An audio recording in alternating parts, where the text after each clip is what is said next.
Hello YouTube. So I've decided to try this vlogging thing again, and even though I'm not really funny and I don't really have a cool accent like some of the other vloggers, I've ended up with a lot of time on my hands, and so I thought I'd try this vlogging thing. So I've actually picked up a few books. I haven't really been able to read a lot when I was working, so now that I'm not working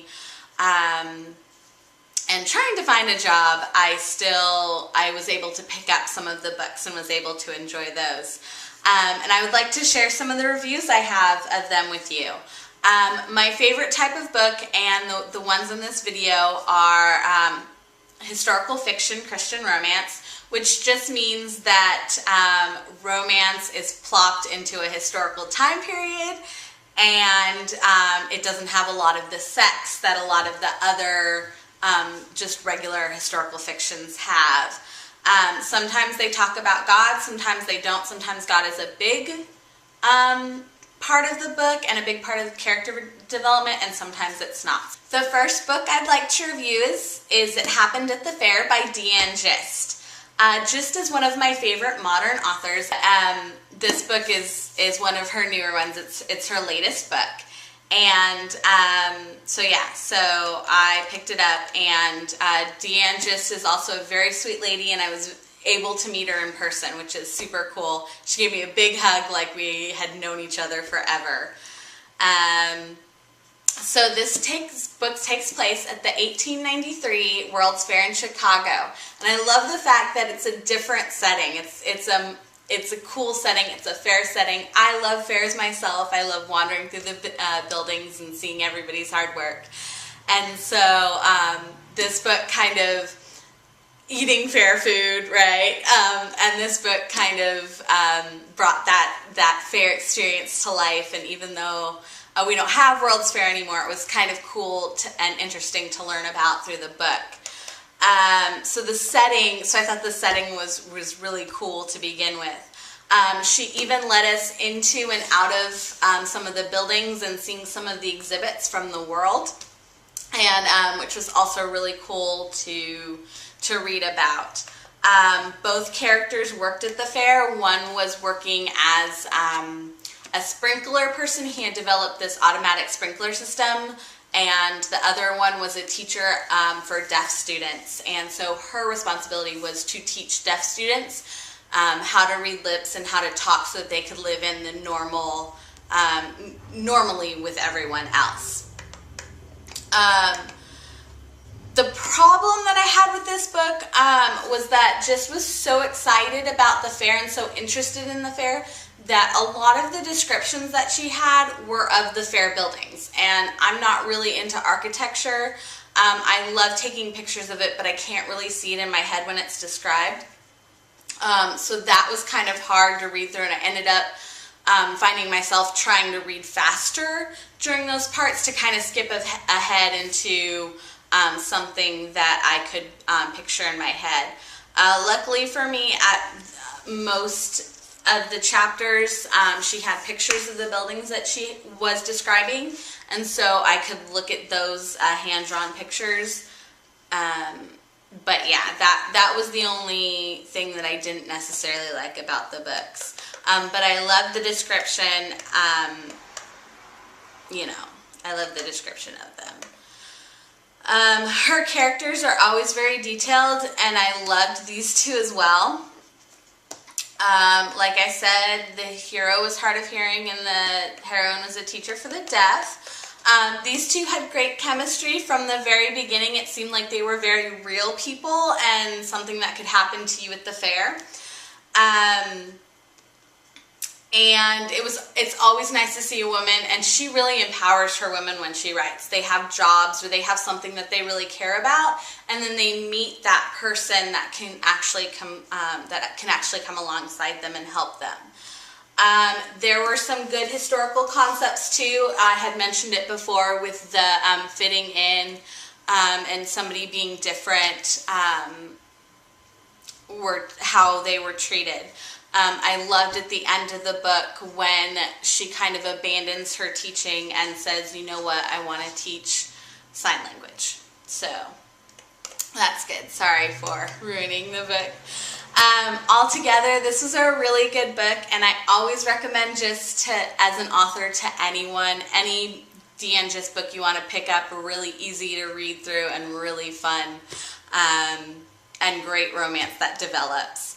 I also want to plug her website because they're actually doing a, I don't even know what it is, but I'm kind of excited to see what they're planning. My best friend is working on the project, and I am so jealous of her right now. I kind of want to be like helping her, and because she gets to work with DeAngelis.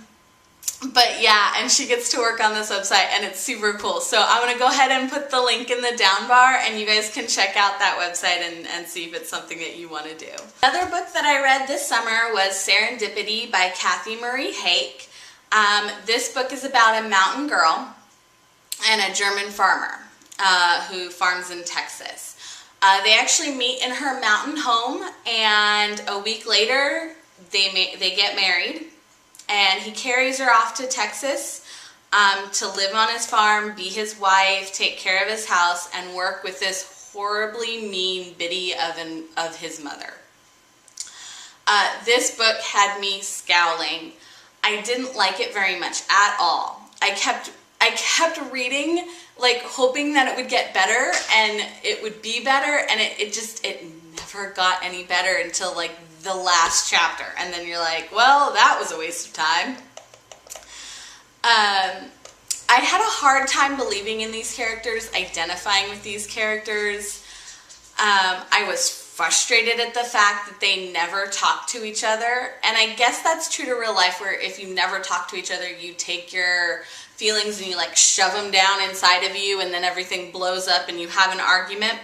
But even in their argument, they didn't talk to each other. They just kind of, like, he was like, I'm sorry, and that was like the end of it. Like, he didn't know why he had to say sorry. She didn't really understand him. He didn't really understand her. And so it didn't really work out for me. Nothing was worked out, and it just got more and more frustrating each time.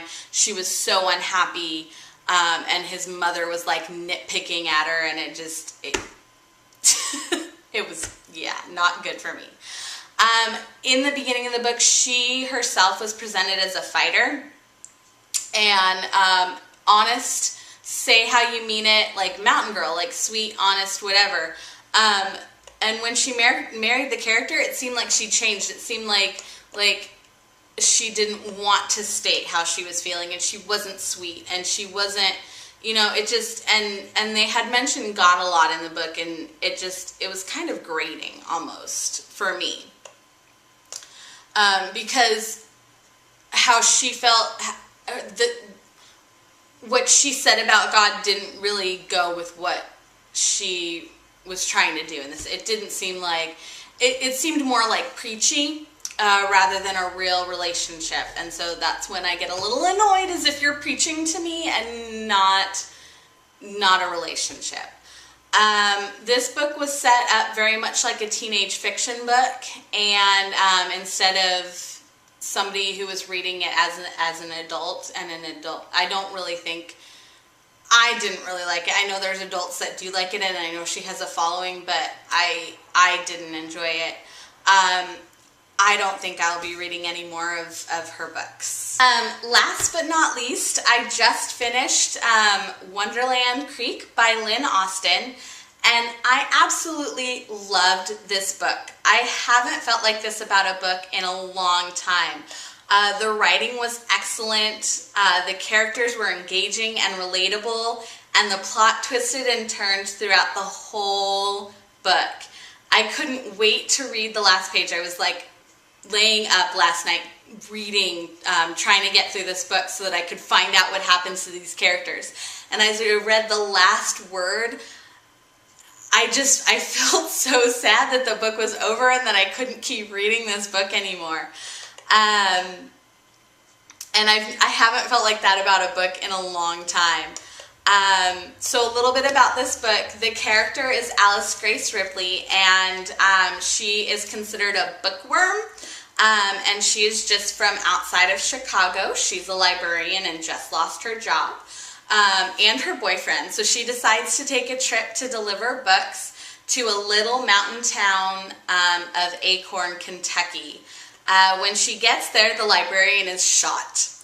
And she then gets stuck into a plot of learning who did it and why. And so there was a little bit of romance in the book, but that really wasn't what the book was about. The main plot is that the heroine is learning who she is and stepping out in confidence. So she's described as bookish, which some people might think that she's shy, but it really wasn't about being shy. It was really more about not being able to relate and feeling afraid of the people around her and being able to relate more to books. And that's kind of how I feel. So she was very relatable in that sense. When she gets to Kentucky, because of all the things that happened to her, she's actually turned into this character that actually cares about the people around her, accepts them, becomes friends with people, does things that she's never done before, simply because she's learning and she's growing and she's developing. And it's great to watch this young woman change into a woman by the end of the book. So she really, really resonated with me. This book is filled with suspense, murder, shady lawmen, and caring friends with a little bit of romance. So it's kind of got all of the books that you've ever read like into one, and it's super cool. I highly recommend this book, and we'll look forward to reading more books from Lynn Austin. I've read some of her others in the past, and I've really enjoyed them.